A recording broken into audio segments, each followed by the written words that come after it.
everyone's having a great day. Hope no one has the flu, although this is flu season. So I thought I would show you some of my favorite remedies. So the first thing I go to for the flu is this. It is a big long name. I'm not even going to try to pronounce it because I would slay it for sure. It can be bought at Walmart. And it's little powders and it has directions on the back, and you do this, I think it may be about every 6 hours, and it is wonderful. It is my substitute for Tamiflu. I don't like Tamiflu because I was reading the other day in one country in particular, it was actually banned. So it has some pretty tough things in it that I don't think I would want, especially a young child, to have. So this is my go-to. Next thing that I like to use is vitamin C. There's all kinds of forms and shapes of vitamin C. This is just the one that I prefer to use, and I ordered this from Amazon. And it's a powder, and I mix it in juice to use it. I'll start out with maybe a fourth of a teaspoon just to see how it affects your system. And then I'll work up from a fourth of a teaspoon on up to as much as I can tolerate. The side effect is diarrhea if you get too much, but it's a great product for colds. Vitamin C has even been used by some doctors that use alternative methods to treat cancer. It has been used intravenously to treat cancer. So really cool. Vitamin C is a great one.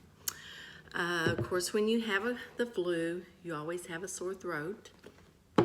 And one of the very old remedies is to gargle warm salt water, as warm as you can stand. I call it hot salt water, but not too hot. But that really helps. You can do this a few times a day, and especially right before you lay down at night is a good time to gargle your warm salt water for sore throat. And of course, with the sore throat, you have coughing. And there's lots of remedies for cough things, but especially I'm big on children, so the thing that we use is honey, and I like raw and unfiltered if you can find it.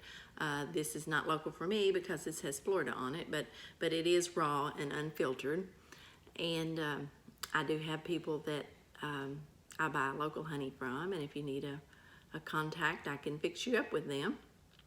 Also, you can buy honey from a lot of your local farm stands, and Denison's Roadside Market is a local one for me that has honey usually. And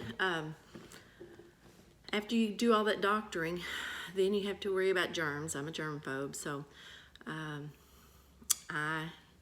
one of the things that is pretty cool to have around is called Thieves. It's a Young Living essential oil, and you can mix it with water, and the amounts you can find online. And it's good to just spray around to get rid of germs. But if you really don't have any essential oils and you want to bring out the big guns and you're not afraid of the fumes and the things that go with Lysol is my go-to. First thing I do is I wash all the doorknobs, I wash all the bathroom handles, fixtures. I do the kitchen cabinet doorknobs, the drawer pulls, the refrigerator handles, anything that anybody would have touched that has the flu. It gets a good sanitizing.